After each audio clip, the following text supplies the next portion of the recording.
আজকে দারুণ স্বাদের একটা স্ন্যাক্স রেসিপি তোমাদের সাথে শেয়ার করি। সেটা হচ্ছে পটেটো স্মাইলি। যারা হাসতে পায় না তারা কিন্তু এই রেসিপিটা দেখলে হাসবে। তো খুব সহজেই তৈরি করি। তো পুরো রেসিপিটা দেখো, আশা করুন খুব ভাল লাগবে। নমস্কার বন্ধুরা, তোমার চ্যানেল রূপসী পাকশালায় তোমাকে আরও একবার স্বাগত জানাই। আজকে দারুণ স্বাদের একটা রেসিপি তোমাদের সাথে শেয়ার করি। তো চলো রেসিপিটা দেখো, আশা করুন খুব ভাল লাগবে। তো চলো রেসিপিটা শুরু করে দাও। পটেটো স্মাইলি তৈরি করার জন্য এই যে হচ্ছে পটেটো সিদ্ধ করা, মানে মোট কথা আলু সিদ্ধ করা আছে 2টা। তো আলুটা কিন্তু এরকম কিন্তু ছোট্ট একটা গ্রেটারের সাহায্যে কিন্তু গ্রেট করে নেওয়া লাগবে, যাতে কোনো দানাদার না থাকে। ছোট গ্রেটার করলে কিন্তু খুব সুন্দর হয় এটা। 2টা যে আলু আছে 2টা আলু কিন্তু সুন্দরভাবে এইভাবে কিন্তু গ্রেট করে নেওয়া লাগবে।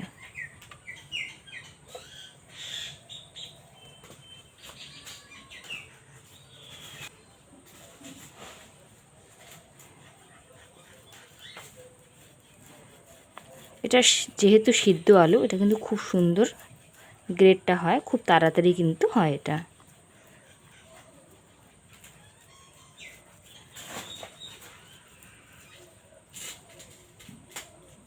দুইটা আলু কিন্তু সুন্দরভাবে গ্রেট করে নিয়েছে।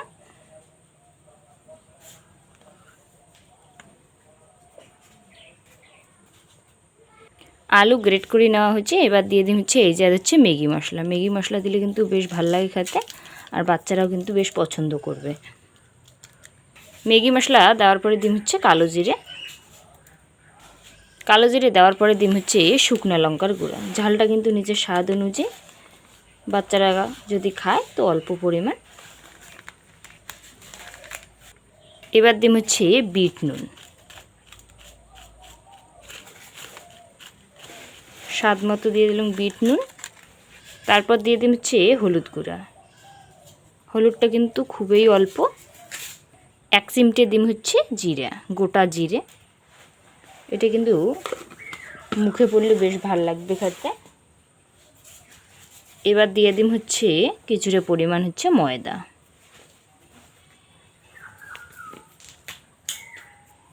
ময়দা দেওয়ার পরে দিয়ে দিন হচ্ছে অল্প একটু কিন্তু চালের গুঁড়ো। চালের গুঁড়োটা দিলে কিন্তু বেশ মুচমুচে হবে।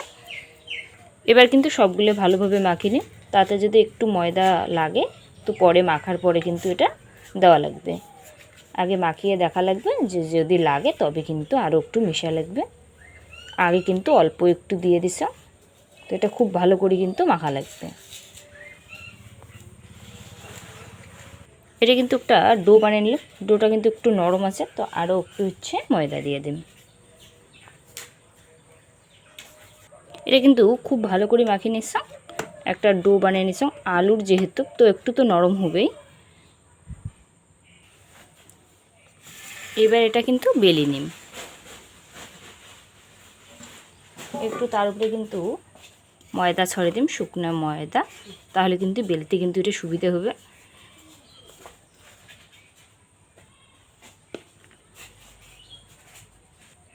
এটা যেহেতু আলুর ডো, হাত দিয়ে কিন্তু চাপ দিল এইভাবেই কিন্তু বেশ সুন্দর কিন্তু এটা বেলা যায়। এটা দিয়ে করলে তাড়াতাড়ি হবে, হাত দিয়ে করলে কিন্তু অনেকটা সময়ের দরকার আছে। তো সেই ক্ষেত্রে এটা দিয়ে একটু বেলে নিই মোটা মোটা করে। একটু চাপ দিলেই কিন্তু খুব সুন্দর এটা বেলা যায়।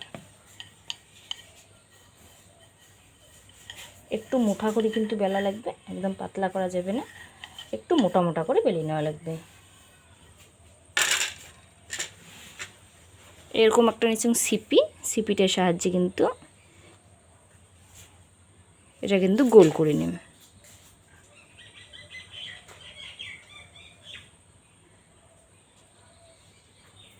সবগুলো এমন করে কিন্তু কাটি কাটি নিন। এবার এগুলো সবগুলো কিন্তু এইভাবে কিন্তু ছাড়িয়ে নিন।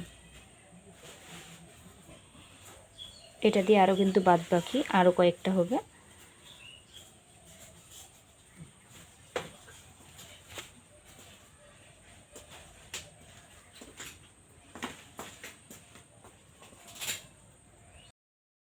স্মাইলটি বানার জন্য এই জায়গায় আছে একটা পেন আর আছে একটা চামচ। তো ফার্স্টে এর যে একটা আছে দুই পাশে একটু চোখ বানিয়ে নেওয়া লাগবে। তো তার জন্য পেনটা যে আছে পেন দিয়ে এভাবে একটু ঘুরে দিলেই কিন্তু খুব সহজেই এটা চোখটা তৈরি হয়ে যায়। যে কোনো পেন দিয়ে করলেই কিন্তু খুব সুন্দর এটা হয়ে যায়, খুব সহজেই করা যায়। একটু ঘুরি ঘুরি নিলেই কিন্তু খুব সহজেই এটা চোখটা দেখো কি সুন্দর হয়ে গেল। আর চামচটা যে আছে চামচটা দিয়ে স্মাইলিটা তৈরি করে নিন। এইভাবে চামচটা দিয়ে সুন্দর করে স্মাইলিটা তৈরি করলেই কিন্তু এটা একেবারেই রেডি, খুব সহজেই তৈরি করা যায়। যেহেতু আলুর তো বেশি কিন্তু একটা সময় লাগে না করতে, নরম যেহেতু, তো খুব সহজেই দেখো তৈরি করে নিলাম স্মাইলিটা। দেখো দারুণ কিন্তু হচ্ছে। তো সবগুলি কিন্তু এইভাবে তৈরি করি, খুব সহজেই এটা তৈরি করা যায়। আর দেখতেও যতটা সুন্দর হয়, খাইতে কিন্তু বেশ ভালো লাগে। বাচ্চাগুলো বেশি কিন্তু পছন্দ করবে যে এরকম একটা ইউনিক একটা স্ন্যাক্স রেসিপি। তো পেন দিয়ে এরকম করি, দুই পাশটা একটু চোখটা বানিয়ে নিই, ফুটা করে নিই। দুই পাশটা এভাবে ঘুরি ঘুরি নিলে কিন্তু সহজেই, খুব সহজেই চোখটা তৈরি হবে। দেখো খুব সহজেই তৈরি করে নিলাম। আর চামচটা দিয়ে কিন্তু এইভাবে স্মাইলিটা তৈরি করে নিই।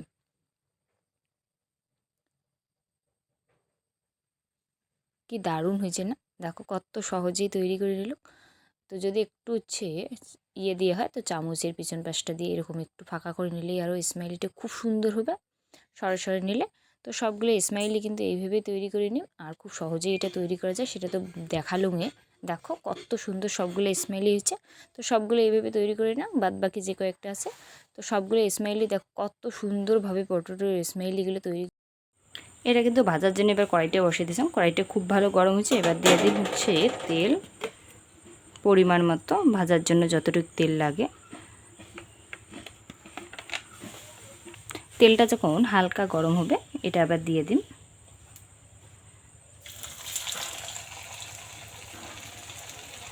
আর গ্যাসের আঁচটা কিন্তু মিডিয়াম থাকবে।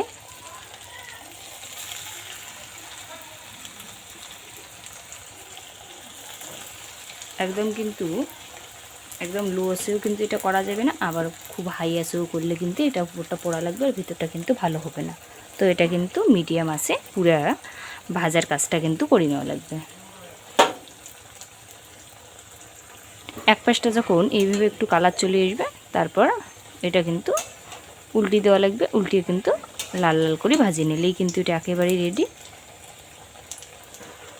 এটা কিন্তু লাল লাল করে দেখো সুন্দর করে কিন্তু ভাজিয়ে নিয়েছো। আর এগুলো কিন্তু খুব সুন্দর ফুলছেও। তেলটা একটু ঝরে নিয়ে এটা নামিয়ে নিন। আর বাদ বাকি যে আছে সবগুলো কিন্তু একইভাবে ভাজিয়ে নিন।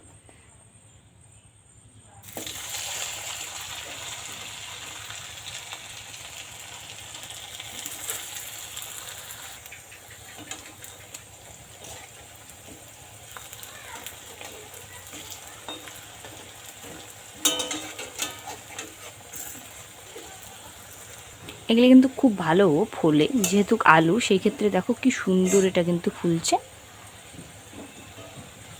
এটা হয়ে গেছে, এটা আবার নামিয়ে নিন।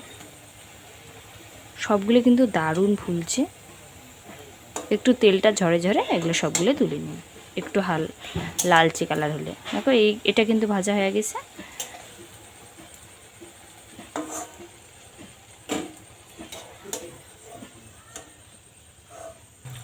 সবগুলো কিন্তু স্মাইলি ভাজা একেবারেই কমপ্লিট।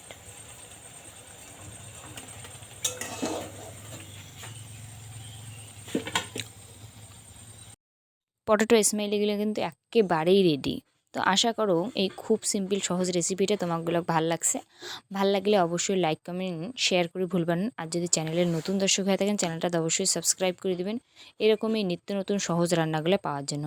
তো টাটা, সবাই সুস্থ থাকবেন, ভালো থাকবেন। নেক্সট ভিডিওতে কিন্তু আবার দেখা হবে চটজলদি আর সুস্বাদু খাবারের রেসিপি নিয়ে।